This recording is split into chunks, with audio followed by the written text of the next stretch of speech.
Hello बच्चों, let's see this question. The technique to assist those females who can not conceive include. बच्चों, जो female कंसीवनेस जिनके अंदर नहीं होती या प्रेगनेंसी अचीव नहीं कर पाती हैं, उनके लिए हम क्या टेक्नोलॉजी यूज करें उनको हेल्प करने के लिए। तो बच्चों, वो कंसीवनेस उनमें नहीं हो रही है तो हम क्या करेंगे, कंसीवनेस बाहर कराएंगे, यानी कि हम फर्टिलाइजेशन कहां कराएंगे बच्चों, बॉडी से बाहर।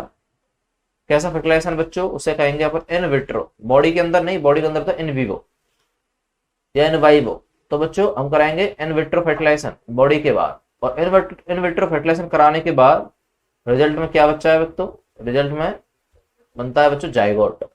और उस जायगोट को आगे, जायगोट से बच्चों क्या बनता है, एम्ब्रियो। और एम्ब्रियो को बच्चों जो है हम क्या कर देते हैं, ट्रांसफर कर सकते हैं। फैलोपियन ट्रांसफर हो सकता है बच्चों, और यूटेराइन ट्रांसफर भी हो सकता है। तो बच्चों, फैलोपियन ट्रांसफर है तो उसे कहते हैं बच्चों जायगोट। आपने किया जायगोट इंट्रा फैलोपियन ट्रांसफर जिप्ट, या फिर IUT इंट्रा यूटेराइन ट्रांसफर भी कर सकते हैं बच्चों। यदि अर्ली सेल्स हैं, सेल कम है, तो बच्चों फैलोपियन ट्यूब में करते हैं। सेल 16 to 32 हैं, ज्यादा सेल्स है, तो बच्चों अपन यूटेराइन में करते हैं। तो बच्चों ऑप्शंस की तरफ चलते हैं। फर्स्ट ऑप्शन है इन विट्रो, बिल्कुल सही। इन विट्रो फर्टिलाइजेशन IVF कहते हैं उसको।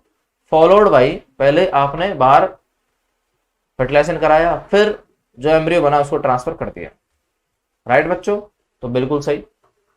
इन विवो बिल्कुल गलत। गैमेट इंट्रा फैलोपियन ट्रांसफर, बच्चों आपने गिफ्ट कर भी दिया तब भी कोई मतलब नहीं है, क्योंकि फीमेल का ऑलरेडी गैमेट बन रहा है, ओवुलेशन हो रहा है, लेकिन फिर भी वो कंसीवनेस नहीं कर पा रही है, इसलिए कोई मतलब नहीं है गैमेट ट्रांसफर करने का। इंट्रा यूटेराइन इंसेमिनेशन, बच्चों इसका भी कोई मतलब नहीं है, ऑलरेडी वो इंसेमिनेशन हो ही रहा है लेकिन फिर भी प्रेगनेंसी नहीं हो पा रही है, इसलिए इसका भी कोई मतलब नहीं है। तो आपको डिटरमाइन करने के लिए कंसीवनेस को आपको बाहर इन विट्रो फर्टिलाइजेशन कराना ही पड़ेगा। तो बच्चों your final answer is a. Best of luck.